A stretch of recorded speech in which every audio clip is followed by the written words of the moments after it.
What's happening, everyone? Joe and Mike, buildassetsonline.com.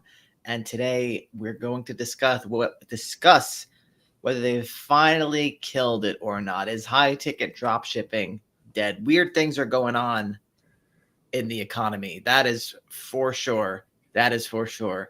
And we are going to look at our own stores year over year, or our own store rather, because we only have one at this point, but year over year to the current time, and we're going to answer the question: is dropshipping finally dead? So we got a lot of people starting to show up for this one. So leave us a chat. Let us know what questions you have, what you're seeing on the ground, because Build Assets Online is truly a grassroots movement, if I've ever seen one. Just a bunch of guys and gals trying to make a living on the interwebs. And Joe, we've been at this for a while. 8 years. We've seen it all, the ups, the downs. And you're even starting to get more involved in Google ads and really the inner workings of Google. So before we start the presentation, we can just wait for people to pile in, but let's talk about something that you just said to me before going live. You said Google is BS, to paraphrase. Well, I was commenting on the fact that they frame the Google ads as if it's an auction, but it's not really an auction because there are keywords where no one's bidding on, there's no ads for them, even shows up in their own keyword planner as no data, or even sometimes like 1 to 3 cents. But they require that you bid more in order to show up for these terms. So they're doing things as far as like setting the floor for clicks, for sure. Yeah. I think really the days of Google being this benevolent company or a force of good is long behind us.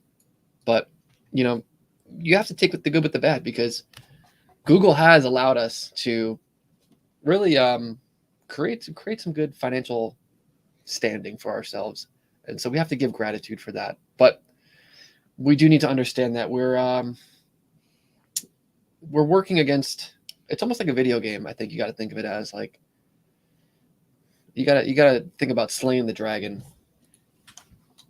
Yeah, well, Google is really just your piece of it. Like, say you're on a hike, like Google is your equipment. It's not going to always be working the way that you want it to, or the way that it should work in your eyes, but you still need it.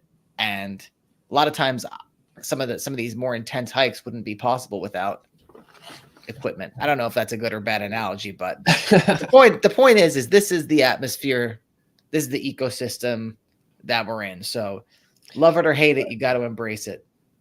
Right. And one trend we've been noticing kind of inside of our, paid program, and just from, we have our tentacles in a lot of different things, Joe. I feel like right now there's a big slowdown happening. Maybe it's economically, maybe there's some e-commerce fatigue. Just definitely an energetic shift that's happened over the last, sometime this year. I want to say last few months, maybe. So we're going to kind of break down what we've seen in our own store, this year versus previous years, and give you guys and girls a feel of, is something going wrong? Because again, we've been at this since 2016. And even in 2016, people were casting their doubts about if dropshipping is a viable way to make money.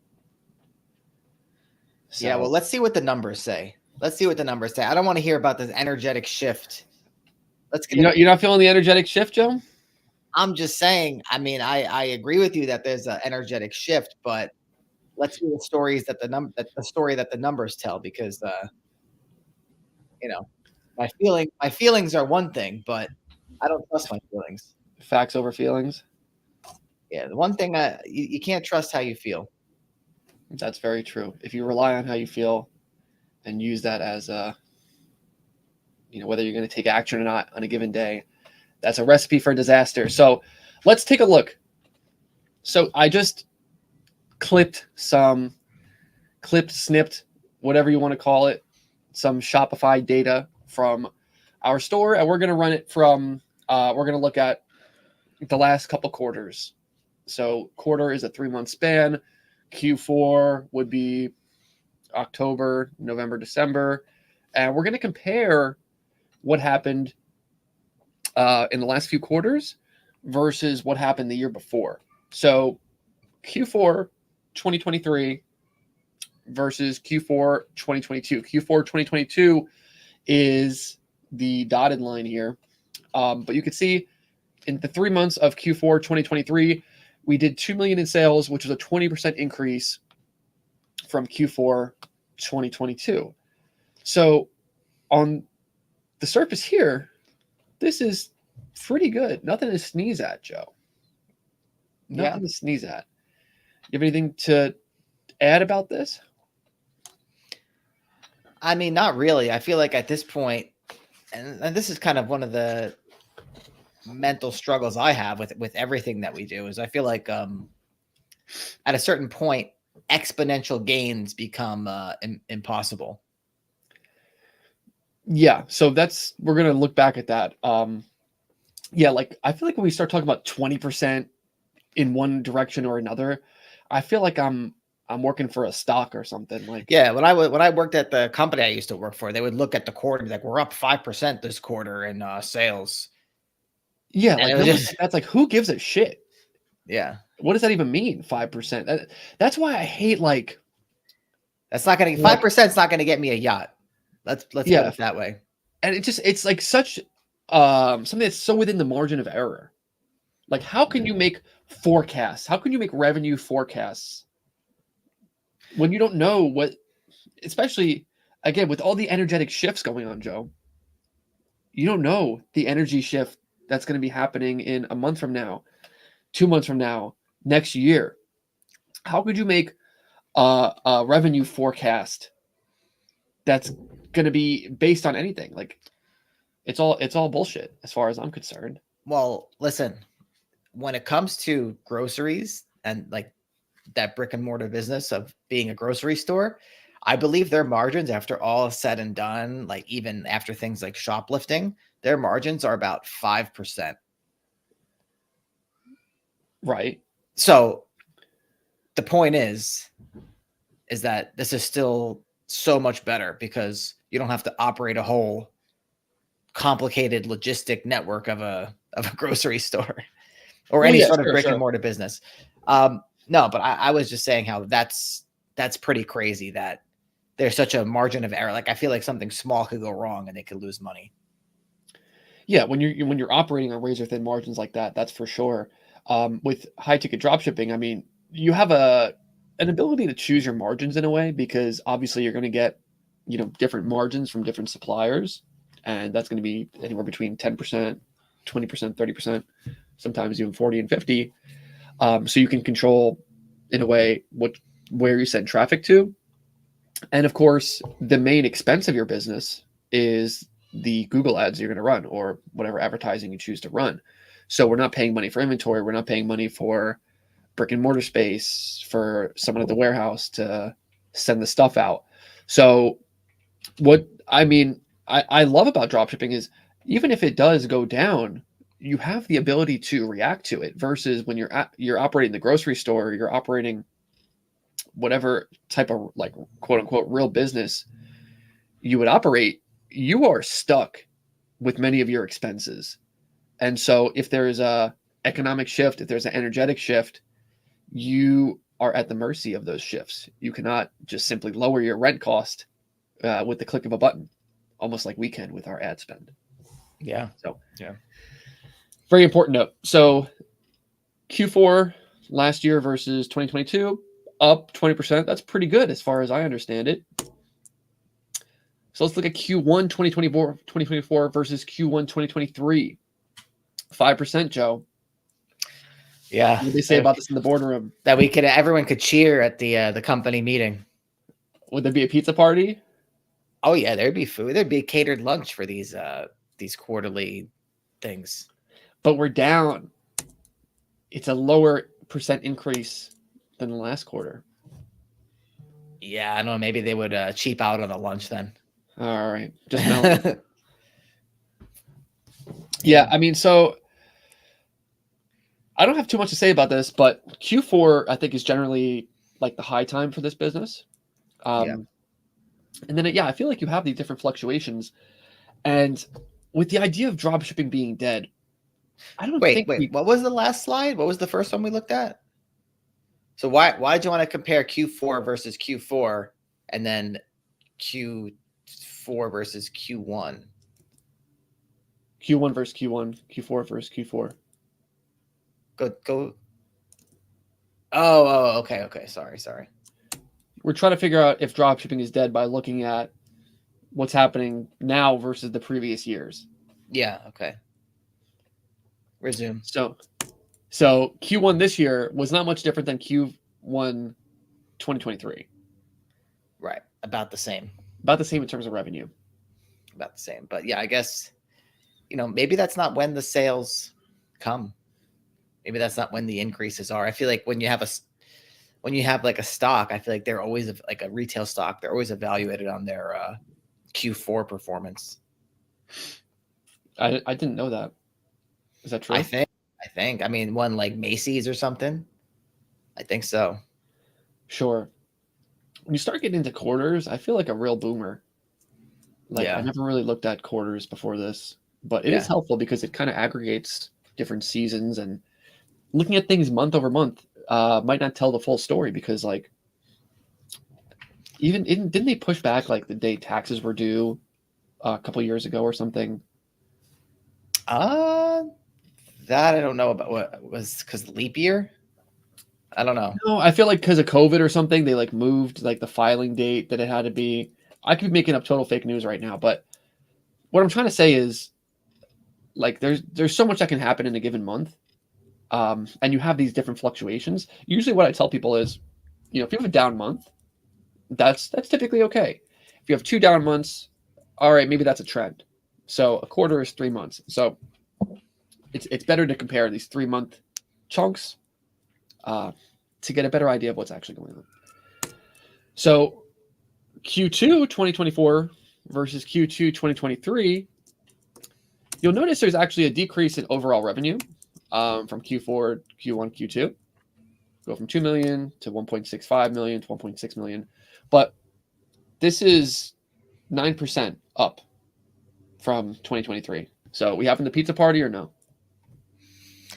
I think we're getting something that's expensive today at the catered lunch.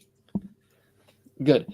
Yeah, I mean, so it is good that we went from a 5% increase on Q1 to a 9% increase on Q2.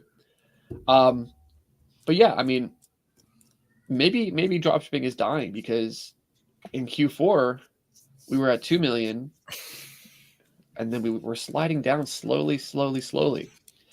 But what I've been seeing from, Joe, we work with hundreds of students, and many of them we message privately. And I think in general right now, this is just a slow time for e-commerce.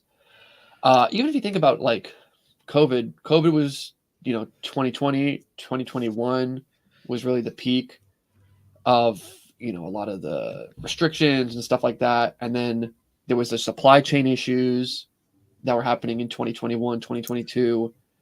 I felt like this year, like this summer, I feel like people are really taking advantage of this summer. I don't know if you feel that in the vibes. What do you mean? I feel like I'm just seeing a lot more people going out. I'm seeing more people wanting to do stuff with their time and like not necessarily be stuck at home as much as they were in the past couple years. I don't know. I can't confirm or deny that. Honestly, I can't stand the heat, so I try to stay away. For the people watching, Joe actually does not leave that room. Never. It's just clicking around different screens. He's got X on one screen. He's got Google Ads on the other screen. So yeah, overall we're up a little bit. In the last 3 full quarters. I didn't put Q3 here because Q3 just started. Q3 is July, and we're only July, August, September. We're only 18 days into the quarter, so don't want to look at that just yet. But we're going to look at the last 365 days versus the previous 365 days before that, and we're up 10%. I wonder if there's any sort of like economic metric that we could look at just to see. Obviously, it's going to matter by industry, but like I wonder if like say just consumer spending, how it compared in these time periods. That would be very, very interesting. Yeah, because I feel like when I say energetic shift, I'm going to ask ChatGPT. Yeah, ask. While you're doing that, yeah, I do feel like there was a huge inflation spike that happened in the last probably year. Yeah. And it could be, yeah, we could be technically down if after you factor in inflation. Yeah, I guess also the thing about consumer spending, maybe that wasn't the best metric, is that with inflation, consumer spending could go up, but that's just because people are spending more. So I don't know. They're not actually buying more, but things cost the same. Yeah, I don't really know a metric to look for that. That's why I'd like the opinion of somebody listening to this, because Joe, I'm not an economist. Me neither. I'm not an Austrian economist. I'm not a what's the other one? Keynesian. I'm not a Keynesian economist. I just sit here and take it easy. So for me, what I'm seeing is, I mean, in my own personal life, I feel like things just, I keep spending money on stuff. Like, I don't even know what I'm spending money on. Everything's $100 now. Yeah, you can't, everywhere you go, you're spending $100 guaranteed. Yeah. You talk about a catered lunch. I had to have someone come look at my dryer today. That was $150 just for them to come look at it. My wife's got her friends coming over. I had to get a catered lunch, $170. Wow. I step out the house, I'm spending $100. So naturally, like the amount of disposable income I feel like people had from 2020 up until 2023, probably, you can't even compare it to 2024. Yeah. But I don't think that means that dropshipping is dead. Because no. people still need stuff. People still have money somehow. Yeah, even looking at our statistics here, if we're up 10%, I don't think there's been 10% inflation from I feel like the last 365 days. I mean, I think yeah, I don't know. Well, at least not in our store. There hasn't been. Like, it's not like the cost of our items have gone up by 10% and less. Right. 365. And Mr. Brooks said, depending on how much inflation went up, percentage-wise, see if that percentage is the same with your store growth. That's what we're trying to figure out. But I feel like there's not even a good metric to track inflation, because isn't it like they do that basket of goods, whatever the hell? It's like the consumer index. And then they pick whatever's in the basket every year. It's different. Yeah. I don't know how they select things for the basket, but I'm pretty sure that it's not totally it's not totally reflective of real life. We need an economist on here. Maybe we can get Jeff Bezos. That's ChatGPT. How is CPI calculated?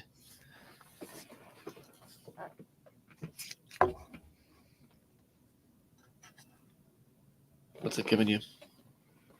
Includes categories like food, shelter, clothing, fuel, transportation, medical care, and other goods and services. Right, but they put whatever food they want in the basket. It's not like the same food every year. I don't know. Anyway, I don't want to say something that's not true. Anyway, listen. Here's the thing. People that are watching this, majority of people, they either have not started dropshipping yet, or they're very, very early on in their journey. And so people have this belief that now is not a good time. I should wait until a later time. I should wait until next month. I should wait until next year. And the point we're trying to show is, even in this time where I feel like we're going into a less economically prosperous period this year versus the last couple years, we're still talking about we're doing millions and millions of dollars in sales per year. Whereas when we started this in 2016, like in 2016, people were saying, "Oh, dropshipping is dead." There was nobody that I knew that was hitting even like 100K months. Yeah. That, like, if you got to 30K a month, high ticket dropshipping, you were a big dog. Yeah. But now we have all these people coming out. Everybody's got courses. Everybody's got this and that, and that, you know, it's not that hard to hit these numbers because so many people have done it at this point. It's like we know the path, and we've done it so many times ourselves, and we've coached so many people to do it. So, like, even if economically the environment, the economic environment is 20% worse, 20%. Yeah, it's also not like the job environment is going to be better. Right. But we're talking, all right, a 20% decrease, meaning, all right, maybe you're not going to make $1 million in sales this year. You're going to make 800,000 in sales this year. Right. I'm just saying that if the economy is truly the issue, what's holding things back, then most likely any job you get is going to be impacted by that. If your company doesn't see that 5% growth that I was talking about, they're going to start to not give you a raise and, you know, do layoffs and things like that. I mean, yeah, they're showing plenty of layoffs on the news, right? But yeah, that's also the problem with having a job is you are so much slower to react to the inflation and economic ups and downs. So, like, what I mean is COVID, for example, 2020, 2021, our stores and our income shot up so drastically because we had these businesses in place. We didn't do anything, whatever. But just because we were here, we had our own business, everything shot up. We made money. We took advantage of that economic wave. If you had a job 2020, unless you have some sort of stock options, whatever, your income, they're not going to say, "Oh, hey, economy's going up. Here's a 50% raise." Yeah. So also, one thing to think about is that, oh man, I lost my train of thought there. Darn. well, we'll go to this question. Based off your guys' numbers, is this strictly running the usual Google branded and generic campaigns, or is this a mixture of Google PLA, Bing, text ads, etc.? I mean, yeah, you know, this is a fully built out machine here, so it's got it all. It's got shopping ads, it's got text ads, it's got Bing, got organic traffic. So yeah. Now I lost my train of thought. Mr. Brooks has zapped everything from us. We're going to go on to the next slide. Okay, year to date versus previous year to date. So this is, you know, January till now for the store versus last year. And so still up 6%, nothing to sneeze at. But yeah, I mean, you could see like kind of, it looks like our Q4, like this October, November, December period of 2023, we were really firing on all cylinders. And this is actually partly due to some things that aren't necessarily economic. Like we had gotten in a new supplier, and that supplier wound up taking off, and actually that wound up being an issue that we had to like refund down the line. And there was, we long story short, don't even really sell them anymore. So that even had some effect on like maybe Q1 numbers if we're issuing these refunds, you know what I'm saying? So again, like when you look at this stuff, it's so hard to parse out what's coming from people's income they can expend, or if it's just because of suppliers and stuff like that. And that's why, again, if you're starting from zero, you're starting from, you have a couple sales, like you have so much room to grow. And if you're not hitting $1 million a year yet, it's not because of the economy. It's just because you don't have, like, you need more suppliers, you need more money on ads, and you got to figure it out. Even if, again, people are like, the sales are going to be down 20%, it doesn't mean that this is not a good time to get started trying to dropship. Wait, they said you need to retell that story with more details. I don't know what story I just told. With the suppliers?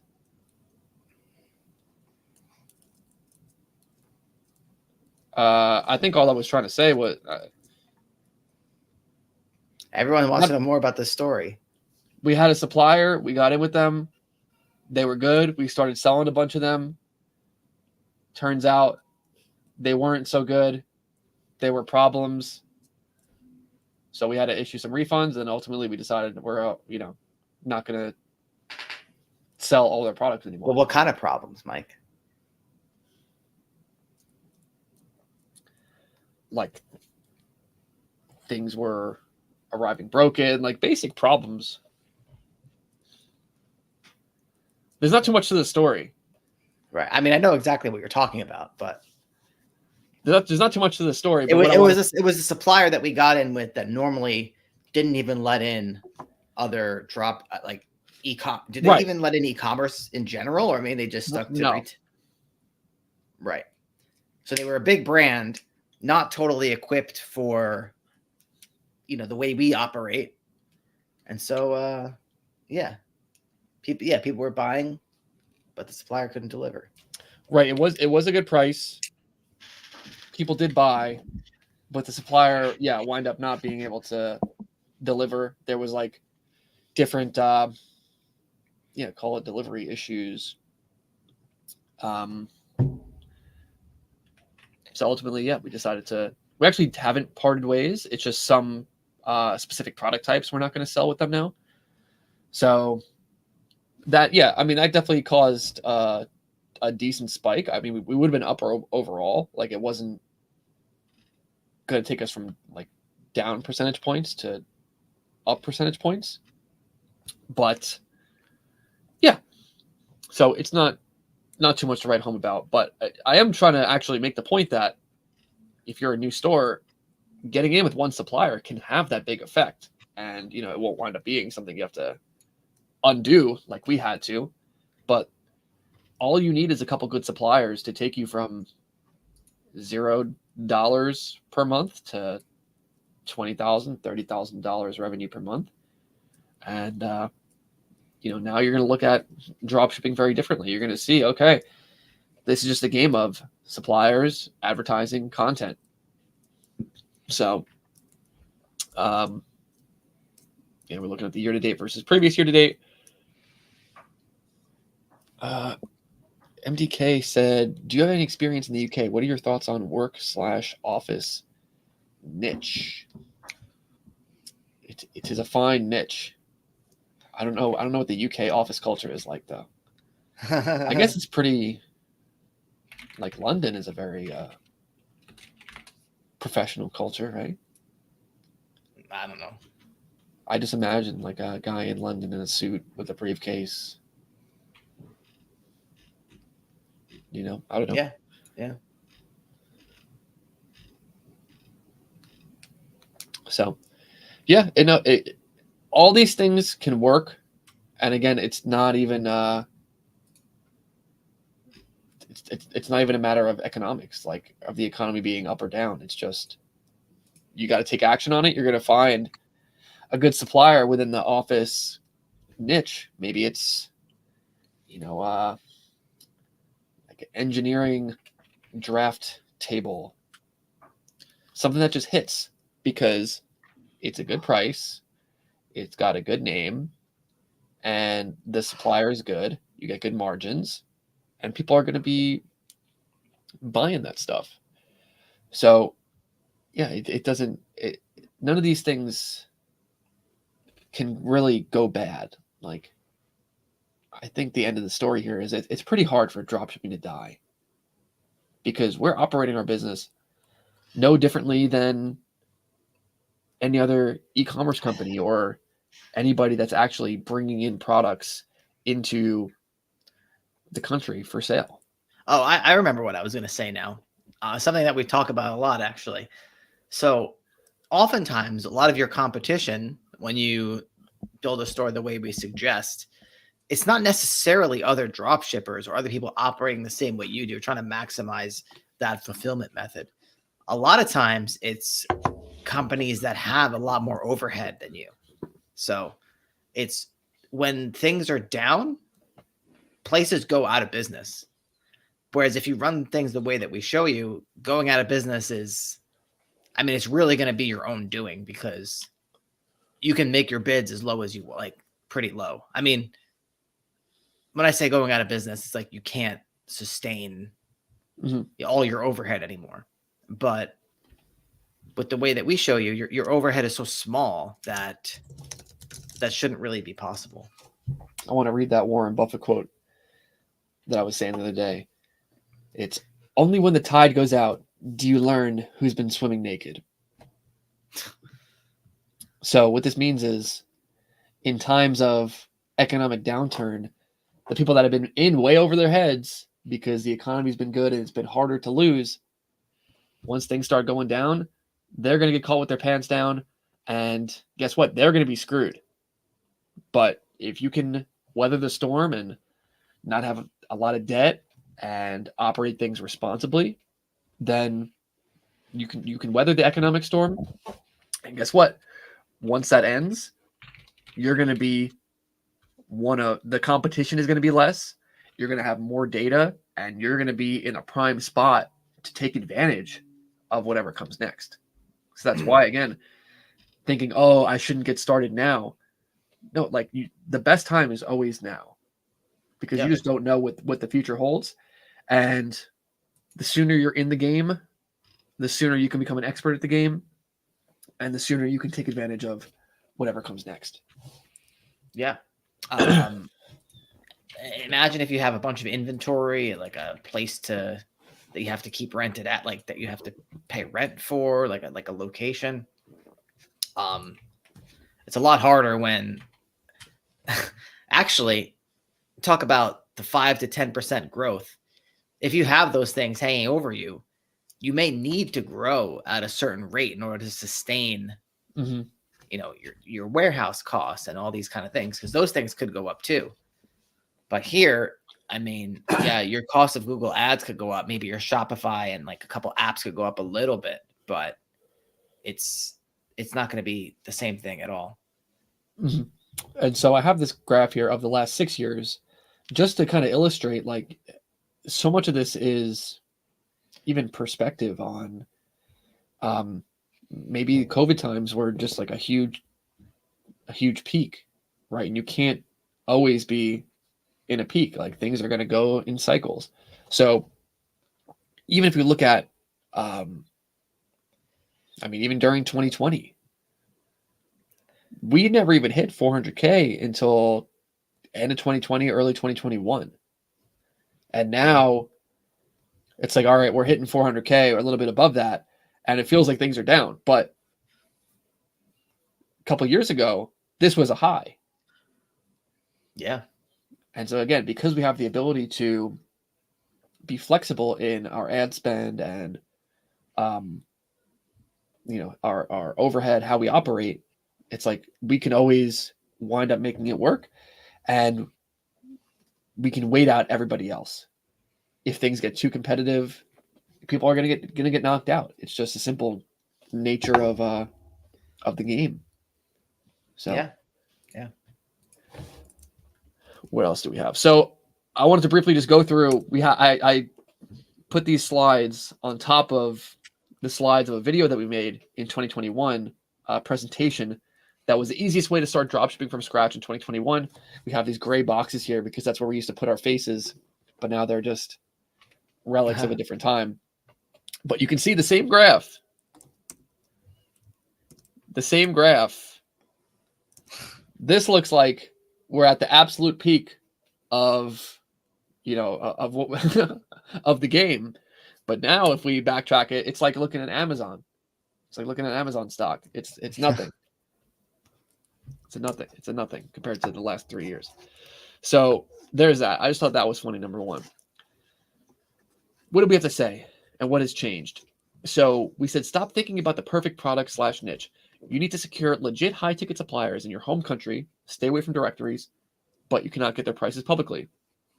Therefore, you just set up a business entity plus store, just a homepage, and start calling suppliers like a wild beast. Getting price lists from them will reveal your profit margins. At this point, you spend $0 on the cost of Shopify. I remember this video, actually. Do you? I do. Yeah, this was the first. I believe this was one of the first ones we ever made. Like in this style? Yeah. Wait, maybe I'm thinking of a different video. Well, anyway, I mean, these points still hold very true. And again, this is why dropshipping is quite hard to kill, because the beginnings of starting a dropshipping store cost virtually $0. If you want to activate your Shopify store, which you should, I mean, that's going to be like $29 or $19 a month or something. So anybody can afford that. Calling suppliers like a wild beast, Joe, priceless. It's free. And again, people are going to start getting discouraged around these times. Less people are going to be calling suppliers. Think about it. When everybody's making money on dropshipping, it's super easy. Everybody's making a course about it. Everybody's got the Lambo on Instagram. And so everybody's going to try to get in. Everybody's going to be calling the same suppliers over and over. And guess what? These suppliers are going to get fatigued. And maybe that day you call, you're the 10th person to try and get in. They say, no, screw you. Now, it seems like we're in bad times. So less people are calling. So maybe now, if you decide to take action, you call that supplier. Nobody's called them in a week. Maybe you hit the right note and boom, you get in with a home run supplier, all for free. Yeah, so looking at some of our old advice here, I feel like still pretty solid. I feel like we refined a bit in the picking a domain name area. Other than that, I feel like... What do we say here? List as many products as possible where you make at least $100. As you secure the price list, just list the products. Don't think too much about it. As long as you make at least $100, it's good. You can also list accessories and use something like bulk product options to link things up. This step is optional. Yeah, I mean, at this point, I think we do try to be a little bit more targeted in our approach, because what we saw back in 2021 was everybody was just like starting a home store and just like literally they were not calling suppliers like a wild beast. They were like basically calling the same 15 suppliers. Yeah. So we've been trying in the last couple of years to get people to think about like taking a more focused approach to how they do that. And that starts with a domain name.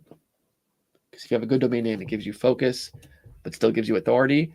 And you're going to be more likely to like stay in a certain pocket and just find all those little hidden suppliers that you may not think of otherwise. If you're just, again, somebody starts a home store, like a generic store, I swear they all call the same 15 suppliers. It doesn't make sense. And then they wonder why they get no sales, because it's you and 100 other dropshippers all selling the same suppliers. So, yeah. But yeah, I mean, this advice of, if you're going to make at least $100, nothing to sneeze at. Yeah. Then we say start Google Shopping ads, low bids. Start Google Shopping ads according to your personal daily budget. Be sure to make it easy for customers to contact you via phone and live chat and email. And then keep your bids low and take it easy. So I think we pretty much prescribe. How many years have we been saying the same thing? This is why it's so hard to make videos, Joe, because what is there to say? I know. I feel like you got to reinvent the the wheel because of the algorithm. It's red velvet over and over. We're just taking the same thing, putting some food dye on it. Yeah, I And mean, maybe you could argue that we're refining it, but it's getting pretty you could hard argue. to refine it because it worked in the first place. Yeah, the only thing different here is obviously, as many people may know, Google Merchant Center has been a bit finicky for some people starting out. So something we're coming out with now inside of our paid program is our exact strategy for starting this approach with Google text ads first Yeah. instead of Google shopping ads. So that training should be published inside of our members area very, very soon. But yeah, I mean, this is really still the approach. And Joe, I was talking with this guy who we know that was doing our dropshipping course, Mm-hmm. and he didn't even follow our ads instructions. Instead, he asked somebody else and started doing some absolute nonsense. Spent like $2,000 without getting much back, but then he wound up getting like a $24,000 sale, and he made $6,500. And Yeah. this is in Joe Biden's economy right now. This just happened the other day. So again, like, big sales are still happening. The economy is not shutting down. Again, the things might dip from year to year. Maybe it's a slow year. Maybe it's a slow 2 years. But things will rise, and you have to be able to manage yourself financially to stay in the game. So when it goes back up, you're going to be one of the people to take advantage of the spoils. So yeah, looks like we said that exact thing. Remember, you're building a long-term asset. When you follow our steps, remember that you're creating something you can sell down the line. Take things week by week, month by month, and focus on long-term growth. So, not bad advice for 3 years ago, if I do say so myself. That was 3 years ago, or was longer? We wrote in 2021, so I don't know. Okay. Fun question from Conor McGregor, aka Ranjit Rawal. What would you recommend for a daily ads budget in a Google Planner? The keywords related to my product say high competition, but there aren't many sellers on Google Shopping at all for my niche. Don't look at the keyword planner. Keyword planner sucks. It really sucks. Like, I guess it's good for seeing like volume, but But even that could be wrong. Oh yeah, absolutely. But like, even it's don't look. I mean, I think it's good for some sort of reference, but it's also wrong. In the text ad module I'm making, I do use keyword volumes, Joe. So people are going to go crazy for that. I mean, look, it's kind of the best. It's the only thing you have. I know. It's the only metric you have, but it's a very, very imperfect metric. Yeah, no, it's funny actually when I'm using the keyword planner, or I'm using keywords everywhere, which is just scraping from Google. It's like I search something that's like a 2-word query, and it shows up as like 10 searches a month. But then you see an autofill for like those 2 words plus like 4 other words, and it's like 100 searches a month on keywords everywhere. Yeah. Yeah, you have to be a little careful with that too, because I think the numbers are, I think that may actually be global. I was thinking about that the other day. Keywords everywhere, I think, pulls it globally. So if you're advertising in the US, it's not going to match keyword. It should match closely if that product is only made in the US or sold in the US. Yeah, it's probably better for about that. Yeah. He said that the numbers in Ahrefs are totally different. But listen, Ranjit. Just set the budget at whatever you're comfortable with. $10 a day, 15, 20, 5 even. But that's going to, you just got to understand, if I'm spending $5 a day, I'm only spending $150 a month. Like, you're only going to get so much out of that. So whatever you can take to stay in the game is good. And that's, I would leave it at that. Because again, let's go back here. Let's go back.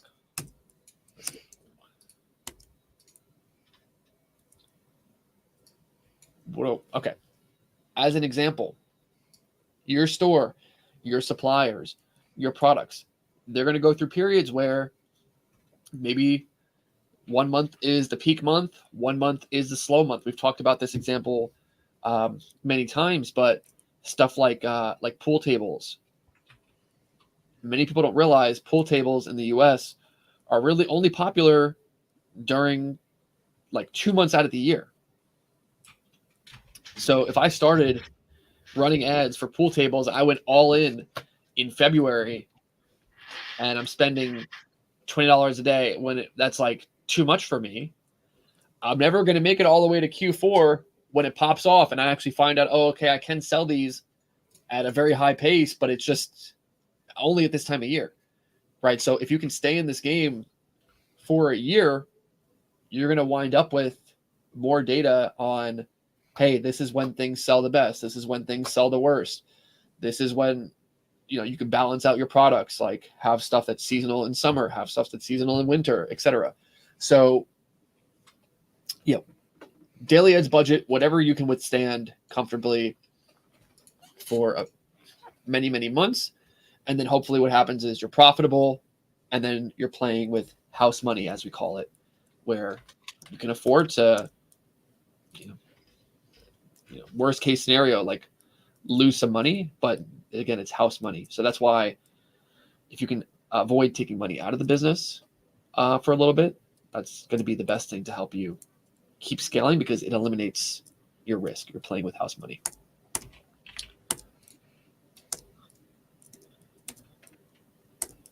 So Mr. Brooks says, can you go back to my question? Is it this? I've been in the game since 2020. Learn from your cousin. I've been living off this for the last 4 years. Scaling wise, outside of closing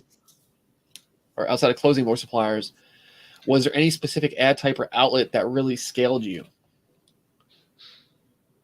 outside of PLA, Google, and Bing ads? Well, it doesn't sound like you're talking about text ads here. So I would say if you're not doing a lot of text ads, then that's probably going to be your best chance to scale, because, I mean, what type of outlet are you going to find that's going to double your income? Like, if people want products, they're going on Google, they're going on Bing. So that's going to be your best bet. You could start getting into like going up the buyer funnel, getting into like cold Facebook traffic and shit like that. But that's not the game that we're playing. And I think instead of doing that, just get more suppliers or start a second store, or, just keep expanding out in that direction. Because if you've been doing this for 4 years, clearly you've mastered those basic steps, right? You know how to make the store, you know how to get suppliers, you know how to run ads at a decent level. So just copy and paste that process. Here, remember what I said in the beginning, that it kind of becomes like mentally difficult, because probably where you're at, I don't know what your sales are and what your margins are, or anything like that, but exponential growth is probably not going to be what it used to be. Like going from 0 to 100K is way more exciting than going from like 100 to 200, in my opinion. Right. Like at this point, we're fighting for our lives for 20%, Yeah. Like this 20% was a lot of work. And actually, I mean, now that we're doing this presentation and I thought about that supplier situation, we're putting in so much work with ads, with SEO, like really trying to refine the process and find this way to blast off our sales. And like probably the biggest impact on this increase was literally just getting a new supplier. Yeah. So we do have to look at one thing we have been doing, which we haven't really talked about, is we did get seg metrics, which is like more detailed tracking. And we did implement some sort of Facebook stuff next or like a couple weeks ago. So I think we got to check that against what Segmetrics is saying, because Facebook, I mean, look, in my opinion, like when it comes to online marketing platforms, we talked about before the problems with Google or whatever. It's nothing compared to Facebook. Facebook is the absolute worst in terms of like just how they report stuff. We were looking at, so we have Segmetrics, which is literally detailed, very, very detailed tracking, and it was telling us we should look at it again. But anyway, Facebook reports conversions like it's nobody's business. Like they over report like a mother ducker. Yeah, so Segmetrics basically is just more detailed tracking, and so Facebook was saying, "Oh, you got a bunch of sales from this retargeting thing," and Segmetrics had like no sales. Yeah, we may have had a problem. I mean, I didn't want to say that because we remember. I don't know if we had like the URL suffix in there properly. If you remember, we had like to add that thing. Right, but even after that, we looked and it had like one sale on Segmetrics versus Facebook saying it was like 5 sales or something. So yeah, there'll be like an impression and that'll just, oh yeah, that was us. That was us. So Mr. Brooks said, got it. So find another crazy winner, and text ads, I guess, never really worked for me. That's why I asked. But I will have to revisit it. Thanks, guys. Yeah, I don't know what you learned as far as text ads, but there's no reason why they shouldn't work. And again, you can just bid less, or you probably were just not targeting the right stuff, or just doing it in a smart way. Look, the truth is, Mike, he probably learned it secondhand and not from not from the master himself, which is. I'm really not a master at text ads, but the thing is, text ads go so deep that it's like I'm only scratching the surface. Text ads are way more scalable than shopping ads if you can really dial them in, but that's like even beyond my capacity. Maybe with this advanced tracking that we're implementing, we can get there, but it's like a slow process because I'm not trying to even like think about it. If I'm going to run a text ad for like 2-person black leather sofa, like a generic keyword that is high intent or very specific, that keyword can have a lot of volume. I can wind up spending $100 a day just on that one keyword, but I don't want to do that. So I'm going to play it safe. I'm going to spend, $5 a day, and I have to wait for the data to trickle in, which is going to take months and months and months. And then I'm making decisions that take like months. So